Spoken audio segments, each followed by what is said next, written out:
bienvenue dans Floraison Écopreneuriale, le podcast des entrepreneurs engagés. Ici, on parle écologie entrepreneuriale et écologie personnelle pour t'aider à prendre soin de ton entreprise, de la planète, mais aussi et surtout de toi-même. Tous les mois, tu trouveras des astuces concrètes, des parcours inspirants, mais également des coups de boost afin de nourrir l'une des racines primordiales de l'entrepreneur, ta motivation. Alors, si tu rêves de t'épanouir dans une activité pleinement alignée avec tes valeurs, tu es au bon endroit. N'hésite pas à t'abonner au podcast pour ne manquer aucun épisode. D'ailleurs, en parlant d'épisode, c'est parti pour l'épisode du jour.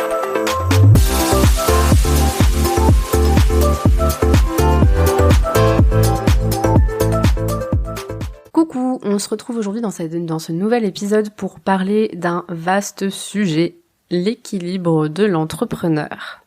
Est-ce que tu as l'impression d'être parfois submergé, éparpillé, perdu parmi ces 1000 tâches à effectuer, ces nombreuses casquettes que tu dois endosser en tant que chef d'entreprise? Est-ce que parfois tu as l'impression de t'oublier au détriment de ton entreprise ou de ne pas prendre assez de temps pour toi? Est-ce que tu te sens fatigué, épuisé, en manque d'énergie? Si tu as répondu oui à l'une de ces questions, cet épisode est fait pour toi. Sache en tout cas que tu n'es pas la seule. Cette recherche d'équilibre perpétuel est très très commune parmi les entrepreneurs, qu'on soit en cours de création, tout juste lancé depuis 6 mois, voire même quelques années. De mon côté, ça va faire maintenant 6 mois que je suis dans le monde de l'entrepreneuriat et j'ai déjà eu l'occasion de m'en apercevoir à plusieurs reprises.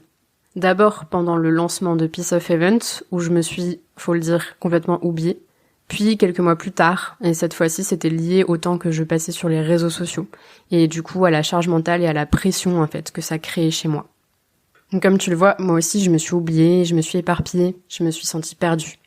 Pourtant, à la base, si je me suis lancée dans l'aventure entrepreneuriale, c'était justement parce que je voulais être la seule responsable de mon propre bien-être suite au burn-out que j'avais vécu dans le monde du salariat. Et parce que je sais à quel point le chemin vers la recherche de cet équilibre peut paraître ardu, et surtout parce que tout part de notre propre bien-être, je tiens aujourd'hui à te donner quelques conseils qui, j'espère du fond du cœur, te permettront d'adoucir un peu ton quotidien de femme chef d'entreprise, afin de te permettre d'accueillir la sérénité du lâcher-prise et de te montrer qu'il est tout à fait possible de faire de ton bien-être ta priorité, parce que ce n'est pas rendre service à ton entreprise de t'oublier et de te délaisser. Bon, on va débuter du coup par une très grosse thématique sur laquelle je pense on pourrait faire des millions d'épisodes de plus d'1 heure chacun, qui est le rapport au temps. J'aimerais voir mes proches plus souvent, mais j'ai pas le temps. J'aimerais prendre plus de temps pour moi, mais j'ai pas le temps. J'aimerais commencer ou reprendre cette activité qui me fait du bien, mais j'ai pas le temps. Je voudrais développer tel ou tel projet, mais j'ai pas le temps.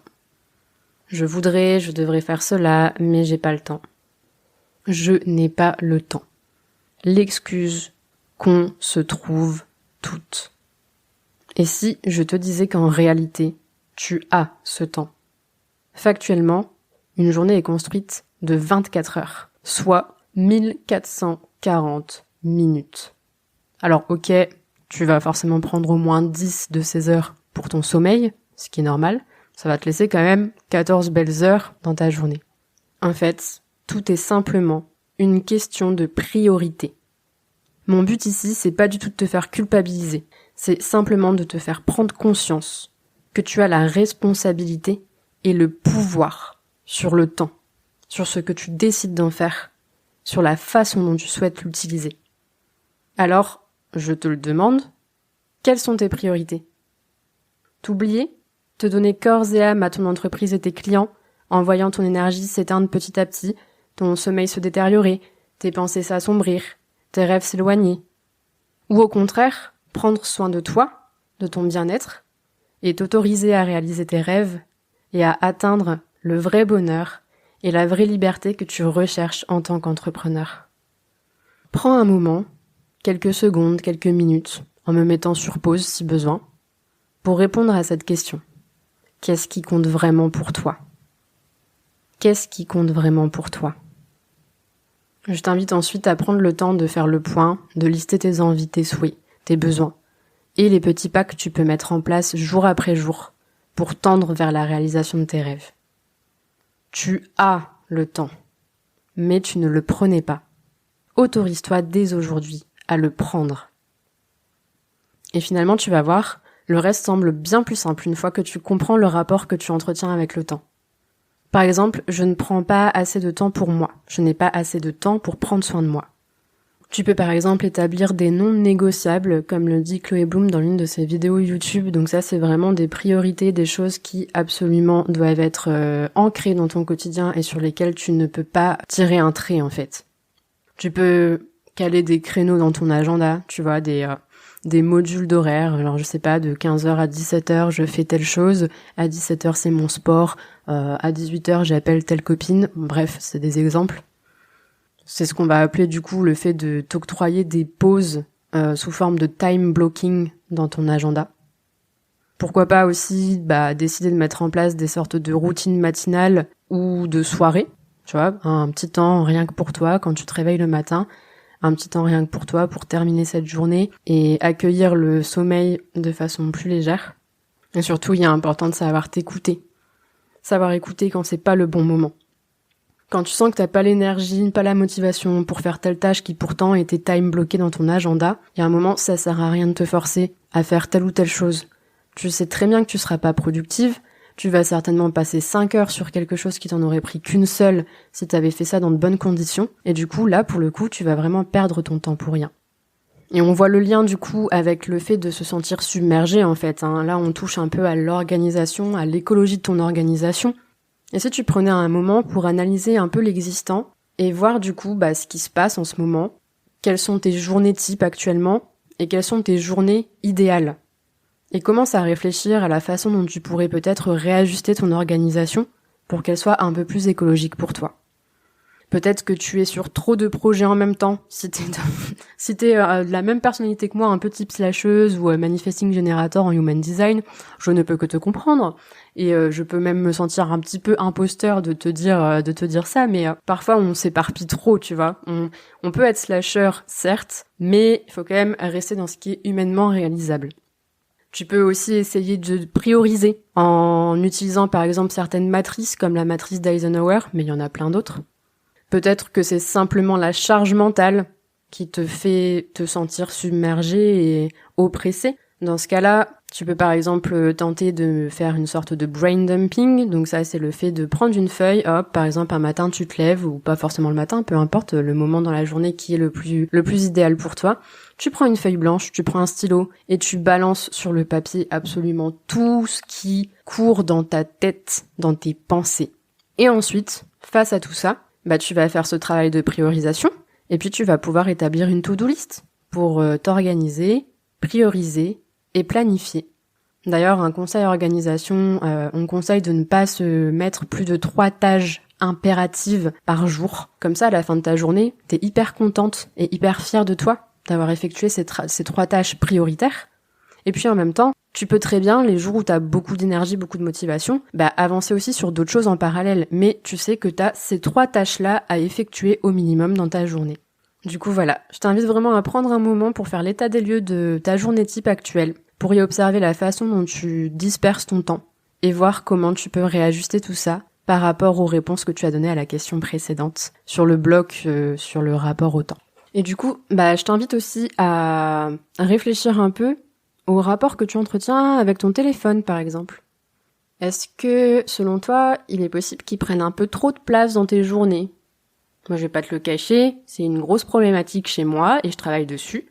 Donc, je suis assez bien placée pour te parler de ce sujet-là. Déjà, un premier conseil, ce serait de, si en tout cas c'est quelque chose que tu fais, ne pas le prendre dès le matin. Le matin, quand tu te réveilles, tu dois être ta propre priorité.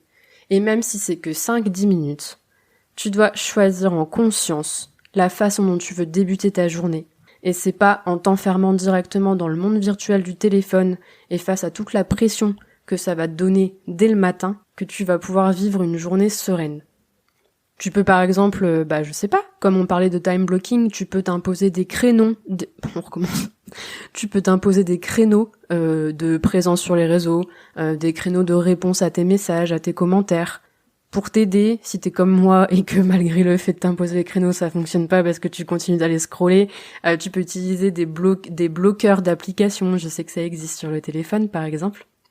Ou alors encore mieux, si tu sais que même avec ça va pas fonctionner, pourquoi pas ne pas mettre ton téléphone en mode avion quand t'es justement dans une activité où tu veux laisser le flow prendre sa place, où tu veux pas avoir de distraction, ou alors quand tu es dans une activité sociale ou dans le perso, si tu passes un moment entre amis, entre proches, en famille, mettre le téléphone en mode avion, ça permet vraiment de le mettre à distance. Et encore une fois, on en vient à cette fameuse liste de non négociables que tu pourrais du coup établir justement pour savoir quels sont les moments dans lesquels tu décides de mettre ton téléphone en mode avion. Et puis forcément, je peux pas te parler de rapport au téléphone sans te parler de ton rapport aux réseaux sociaux. Est-ce que comme moi, t'as l'impression d'y passer parfois 2, 3, 4 heures dans une seule journée?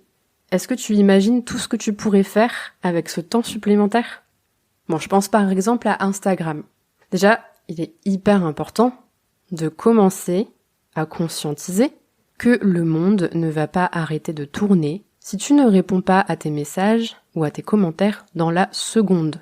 Tu as une vie, tu es ta priorité, et c'est tout ce qui compte. Je pense aussi qu'on est nombreuses à nous imposer un certain rythme de publication par rapport à tous les conseils sur l'algorithme qu'on voit passer à tout va. Mais moi, je voudrais t'inviter à t'écouter, encore une fois. Est-ce que le rythme actuel que tu poursuis sur tes publications, il est OK avec toi? Est-ce que ça respecte ta propre écologie?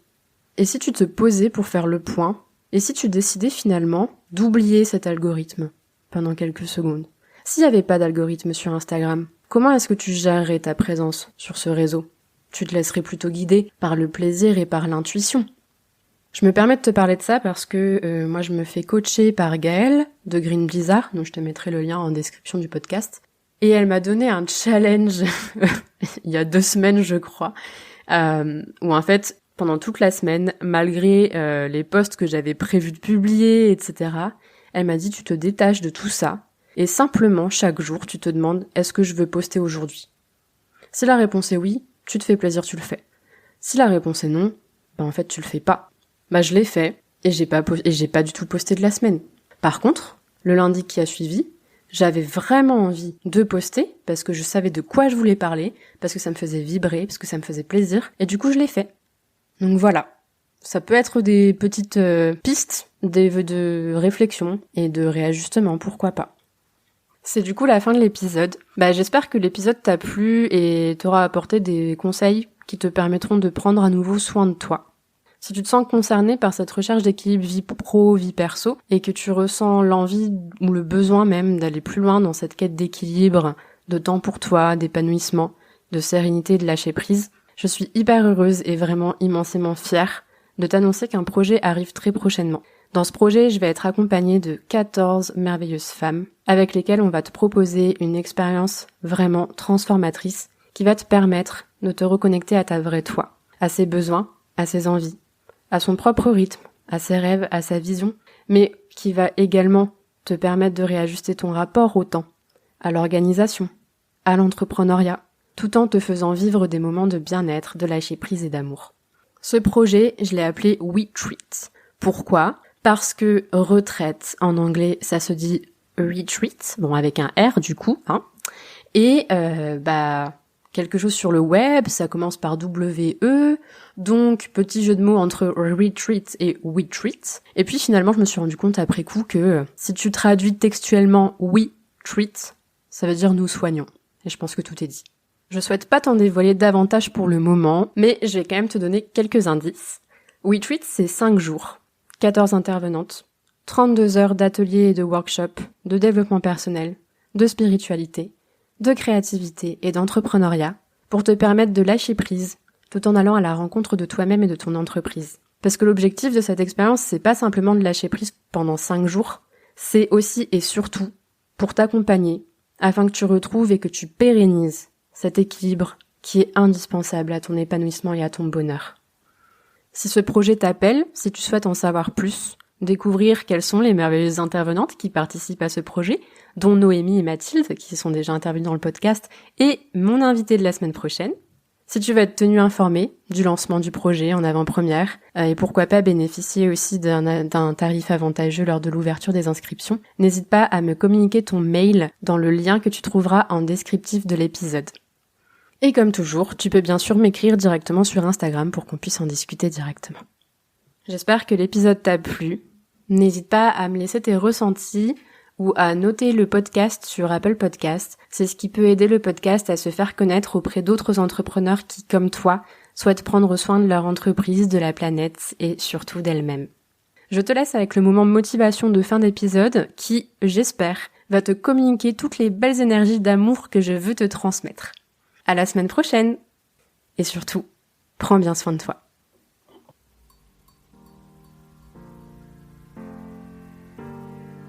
Et si tu t'autorisais à te faire passer en priorité? À quoi ressemblerait ton quotidien? À quoi ressembleraient tes journées? Tu mérites d'être heureuse. Tu mérites de créer ta vie idéale et de vivre tes rêves. Alors, n'abandonne jamais. Ne cesse jamais de croire en toi, en tes projets et en tes rêves.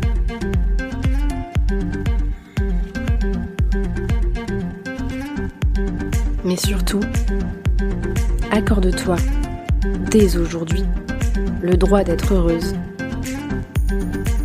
sans attendre, sans dépendre d'éléments extérieurs, de situations futures. Apprécie chaque instant. Apprécie le chemin. Ne reste pas focalisé uniquement sur l'objectif. N'oublie jamais que tout est possible dès lors qu'on le décide. Alors, que choisis-tu aujourd'hui ?